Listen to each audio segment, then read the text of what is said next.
Storms are some of Mother Nature's most powerful forces. These are called typhoons, hurricanes, or cyclones, depending on which region it was formed. Whatever they are called, one thing is undeniable. Their wrath can bring devastation strong enough to bring a nation to its knees, and among the countless storms in history, two stood apart.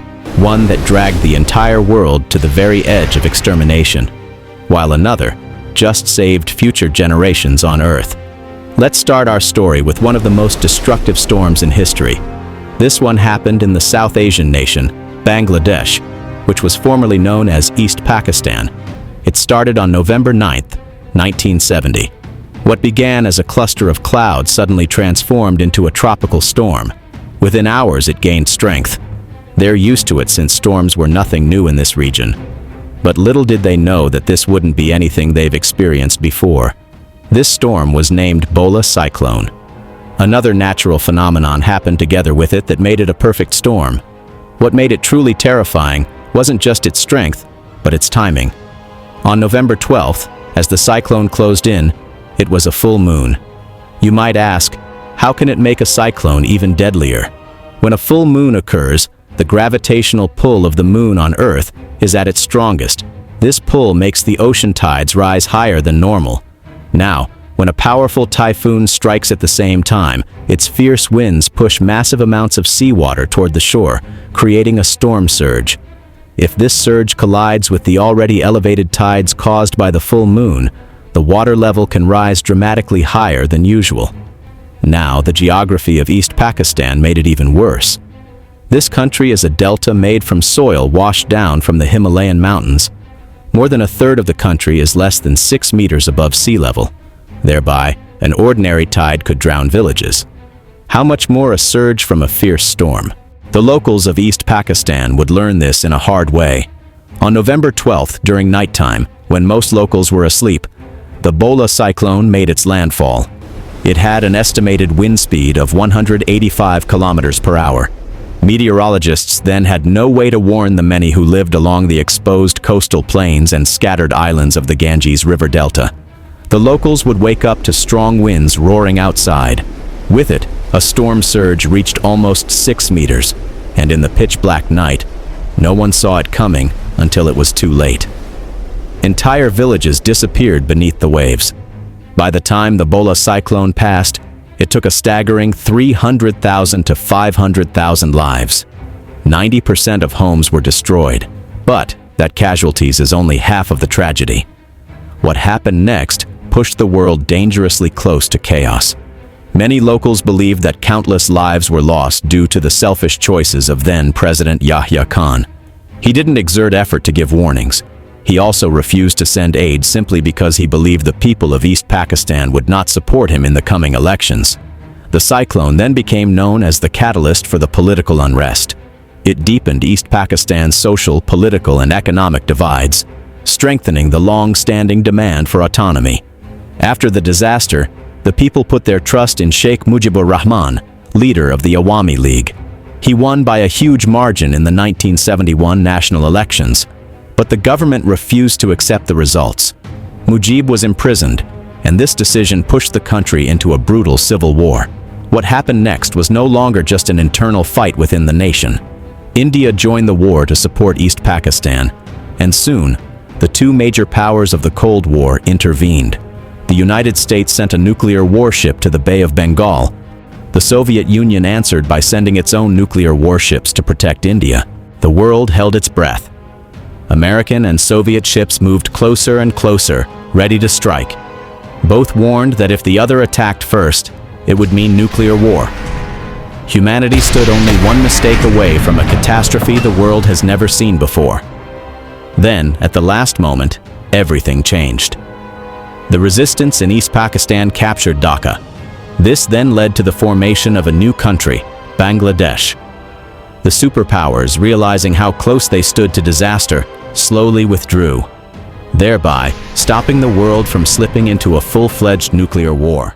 Meanwhile, our next notable storm happened in the Southeast Asian nation, the Philippines.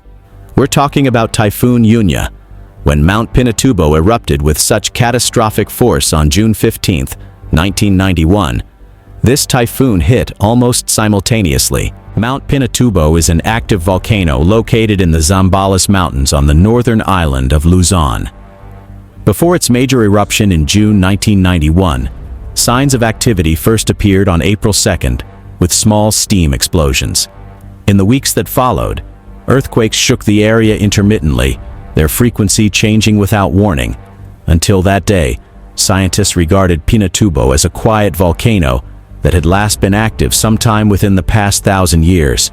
It had even been considered for geothermal energy development, but the project never moved forward.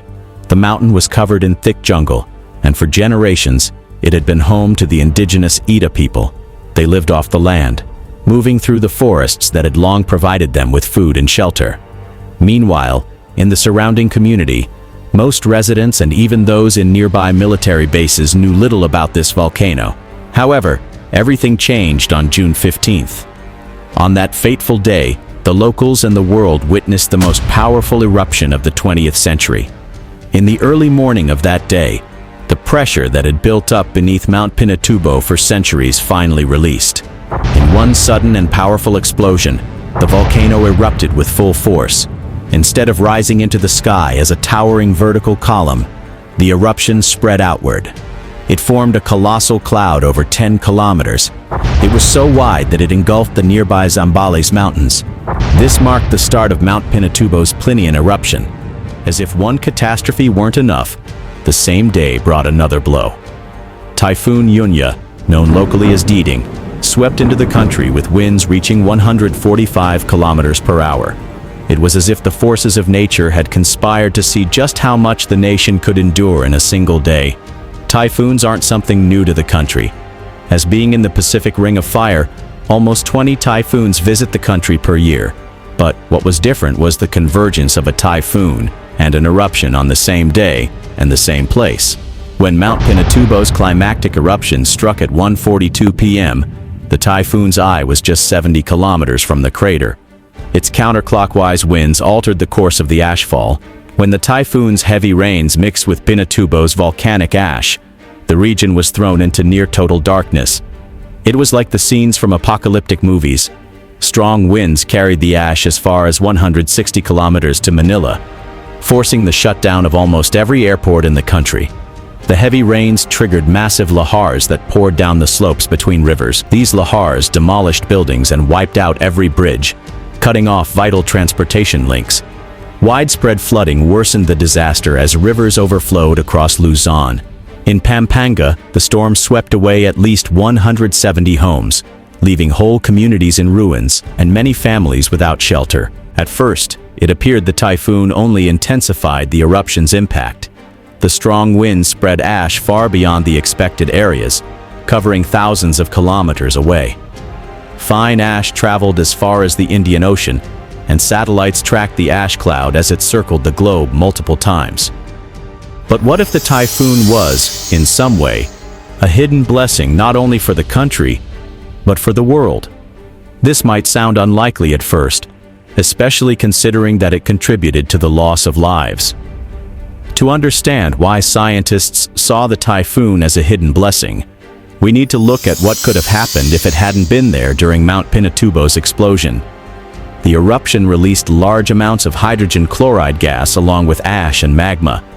If this gas had reached the stratosphere, it would have reacted with chlorine from man-made chemicals like CFCs and caused significant damage to the ozone layer, which protects the planet from the sun's harmful ultraviolet rays.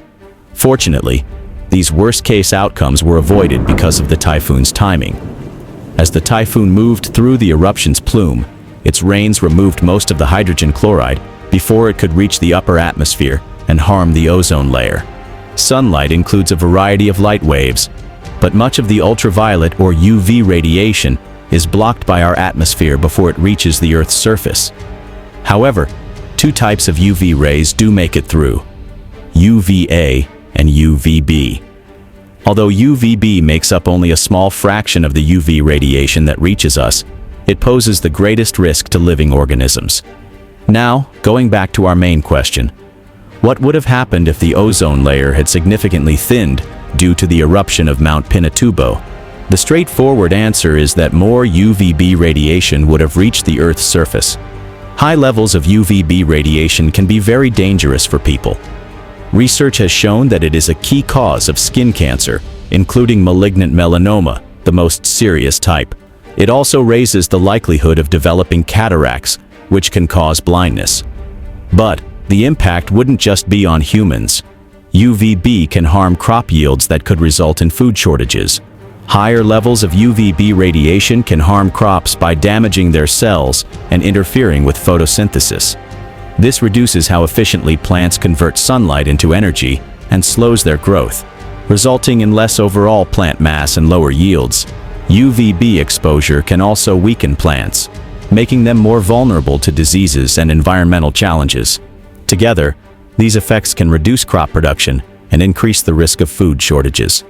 But the danger of UVB radiation isn't limited to life on land. It reaches the oceans too. It begins with phytoplankton, the microscopic plants that form the foundation of the entire marine ecosystem. Living on the sunlit surface of the ocean, they would have been the first to face the strong UVB rays if the ozone layer had thinned. Intense UVB can damage their cellular structures, impairing their ability to photosynthesize and reproduce.